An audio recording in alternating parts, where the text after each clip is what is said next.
Halo, selamat pagi anak-anak. Jumpa lagi bersama Bu Guru Angel ya.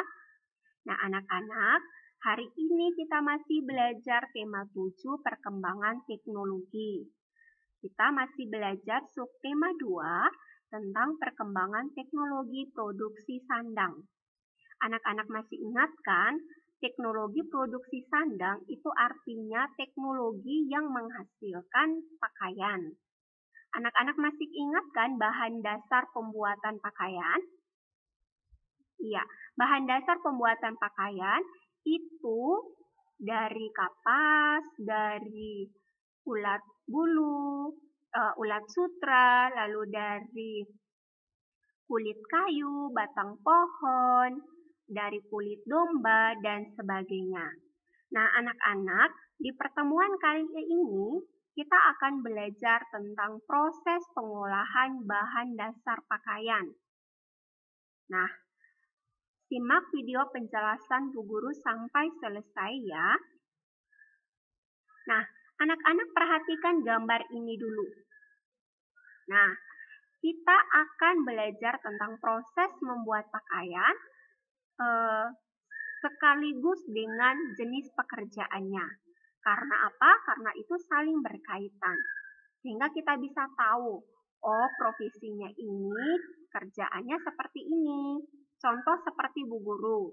Nah, Bu Guru ini profesinya sebagai guru. Tugasnya Bu Guru adalah mengajar. Ya.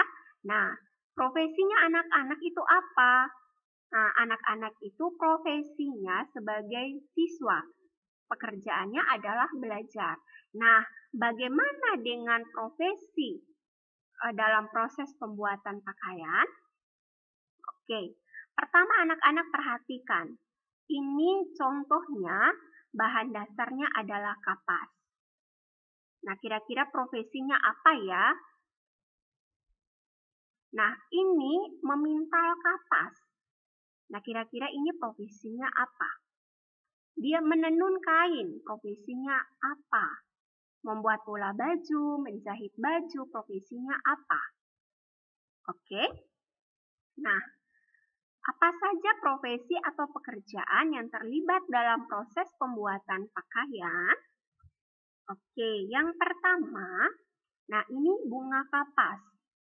Bunga kapas ini itu adalah profesi untuk petani kapas. Oke, profesi itu, maaf ya anak-anak, profesi itu artinya pekerjaan. Ya, jadi anak-anak tidak usah bingung, apa sih profesi itu? Nah, profesi itu sama artinya dengan pekerjaan. Oke, nah bunga kapas ini profesinya seorang petani kapas. Jadi tugasnya itu adalah menanam kapas. Lalu, nah kalau misalnya di sini bahan dasarnya adalah bulu domba, maka profesinya itu adalah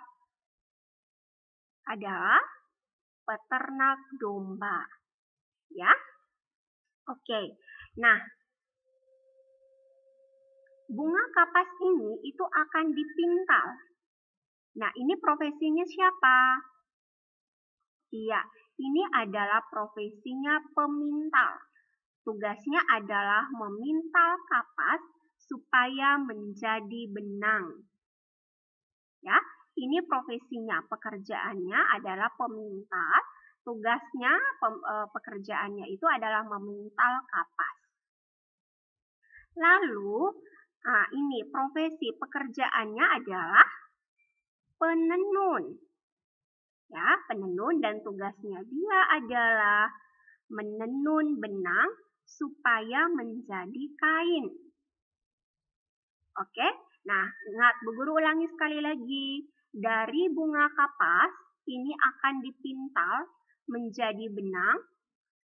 Kemudian benang ini akan ditenun menjadi kain. Selanjutnya, nah kain yang sudah jadi itu akan dibuat pola baju. Lalu dijahit. Nah, ini profesinya siapa anak-anak? Iya, Ini adalah profesinya seorang penjahit. Jadi penjahit ini tugasnya adalah membuat pola baju dan menjahit kain. Nah, kalau sudah dijahit, maka akan jadilah baju atau berbagai jenis pakaian yang lain. Nah, selanjutnya pakaian atau baju ini itu akan dijual ke masyarakat. Nah, itu adalah tugas seorang atau profesinya penjual pakaian. Nah, profesi penjual pakaian ini tugasnya adalah menjual pakaian. Nah, pakaian ini dijual ke masyarakat, lalu masyarakat beli, kita beli baju, beli pakaian, kita pakai untuk menutup badan kita. Oke? Bisa dimengerti ini anak-anak? Oke, Bu Guru ulangi sekali lagi. Jadi, bahan dasarnya menggunakan kapas atau apa saja. Nah, kapas ini selanjutnya akan dipintal oleh pemintal, lalu ditenun oleh penenun, lalu dibuat menjadi pola baju oleh penjahit. Setelah menjadi baju akan dijual oleh penjual. Oke? Nah, selanjutnya anak-anak membuka buku tematik halaman 79. Dikerjakan ya. Nah, itu ada tabel.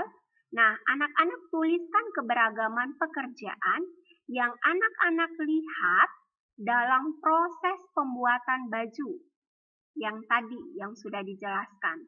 Nah, contoh ini kan petani kapas. Tugasnya menanam kapas. Nah, kalau sudah ada kapasnya, selanjutnya apa? Oke? Selanjutnya kapas itu kan akan dipintal. Nah, itu pekerjaannya siapa? Tugasnya apa? Nah, kalau sudah dipintal, kan menjadi benang. Benang itu kan akan ditenun. Nah, itu pekerjaannya siapa? Tugasnya apa? Oke, sampai pada akhirnya baju itu dijual. Nah, itu tugasnya siapa? Oke, bisa dimengerti ini anak-anak? Oke, nah selanjutnya di tabel yang kedua, anak-anak disuruh untuk menemukan jenis pekerjaan lain. Tuliskan paling sedikit 5 keberagaman pekerjaan. Nah, artinya di sini anak-anak coba melihat pekerjaan di lingkungan sekitar anak-anak. Mungkin ada yang sebagai sopir angkot, ada yang sebagai juru parkir, ada pemadam kebakaran, ada dokter, tentara, polisi, guru, dan sebagainya. Nah, anak-anak tuliskan pekerjaan itu dan tugas yang dilakukan. Seperti contoh tadi ya, misalnya pekerjaannya guru, tugasnya adalah mengajar siswa. Atau contoh lagi pekerjaannya sebagai siswa, tugas yang dilakukan adalah belajar. Nah, silakan anak-anak mencari berbagai macam keberagaman pekerjaan di lingkungan sekitar anak-anak. Nah, langsung dikerjakan di buku tematik ya. Oke, selanjutnya anak-anak, tahukah anak-anak tentang jenis-jenis pakaian? Nah, seperti anak-anak itu adalah seorang siswa, profesinya siswa. Jadi anak-anak kalau datang ke sekolah, itu harus memakai pakaian seragam sekolah. Ya, sama seperti Bu Guru. Bu Guru profesinya guru. Jadi Bu Guru pun kalau mengajar harus mengenakan pakaian profesinya. Oke, nah sekarang anak-anak buka buku halaman 85 sampai 86.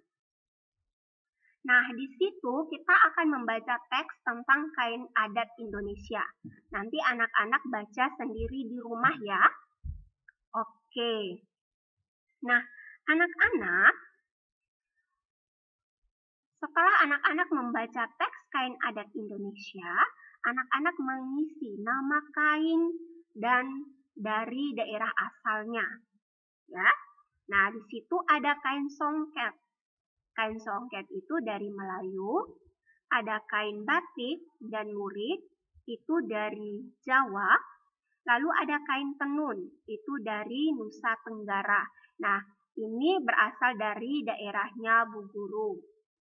Lalu ada kain endak, nah itu dari Bali. Ya, dan ada kain sasirangan itu dari suku Banjar Kalimantan.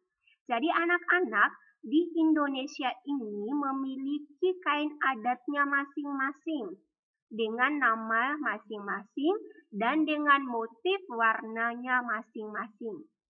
Jadi tidak sama ya kain adat di berbagai daerah. Nah, itu adalah keberagaman kain adat. Nah, apa saja sih fungsi kain adat ini? Nah, itu satu, sebagai bahan pakaian sehari-hari. Biasanya juga kita menggunakan kain adat itu untuk pakaian kita sehari-hari. Ada yang dipakai saat upacara adat. Ya, lalu ada yang dipakai sebagai baju tarian daerah.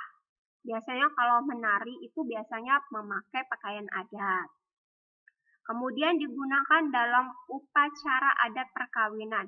Biasanya kalau orang nikah, kadang kita pergi ke undangan itu, kita menggunakan pakaian adat. Ada juga digunakan saat keluarga yang meninggal. Jadi anak-anak kain adat ini memiliki begitu banyak fungsi. Ya. Oke, selanjutnya kain adat yang paling dikenal adalah batik. Nah, kain batik ini tadi berasal dari daerah Jawa. Nah, kain batik ini ditetapkan sebagai pakaian nasional Indonesia. Tanggal 2 Oktober diperingati sebagai Hari Batik. Jadi, kain batik ini yang berasal dari Jawa itu dijadikan sebagai pakaian nasional Indonesia. Artinya apa? Artinya hampir di setiap daerah di Indonesia, dari Sabang sampai Merauke, itu mengenakan pakaian batik. Nah, karena hampir semua dipakai di seluruh Indonesia, makanya ditetapkan sebagai pakaian nasional Indonesia yang kita peringati setiap tanggal 2 Oktober. Nah, sekarang anak-anak membaca buku halaman 91 sampai 92. Oke, nah di teks itu menceritakan tentang pakaian yang digunakan Lani sehari-hari. Ya, nah anak-anak lihat pada gambar. Nah, pakaian yang kita gunakan sehari-hari itu ada pakaian seragam. Pakaian seragam itu sesuai dengan profesinya kita. Tapi anak-anak ada juga profesi yang tidak mengharuskan untuk memakai pakaian seragam. Contoh pedagang sate, pedagang sayur-sayuran, pedagang kue, itu tidak perlu menggunakan pakaian seragam. Tapi ada profesi-profesi tertentu yang harus mengenakan pakaian seragam. Lalu ada pakaian rumah. Pakaian rumah ini pakaian sehari-hari yang kita pakai di rumah. Lalu ada pakaian tidur, pakaian olahraga, pakaian doa. Pakaian doa ini maksudnya pakaian sembahyang. Ketika anak-anak pergi berdoa ke tempat ibadah, pasti ada pakaiannya. Jadi tidak asal-asalan pakai baju untuk pergi doa. Ya. Lalu ada pakaian pesta. Dan juga ada pakaian renang. Ya, dan sebagainya. Nah, ini dia anak-anak perhatikan gambar ini. Ini ada perawat, ada dokter, ada pramugari, pilot, polisi, dan siswa. Nah, ini artinya setiap profesi ini memiliki pakaiannya masing-masing. Nah, pakaian profesi ini itu adalah tanda pengenal suatu profesi. Jadi kalau kita melihat orang berpakaian seperti ini, kita langsung tahu, oh ternyata dia itu profesinya polisi. Kalau kita melihat ada yang berpakaian seperti ini, kita langsung tahu, oh ternyata dia adalah profesinya dokter, ya. Nah, orang yang mengenakan pakaian pramugari adalah seorang pramugari. Oke. Orang yang mengenakan pakaian polisi adalah seorang polisi. Ya, ini maaf ya, kurang huruf I. Jadi anak-anak, pakaian profesi itu adalah sebagai tanda pengenal suatu profesi.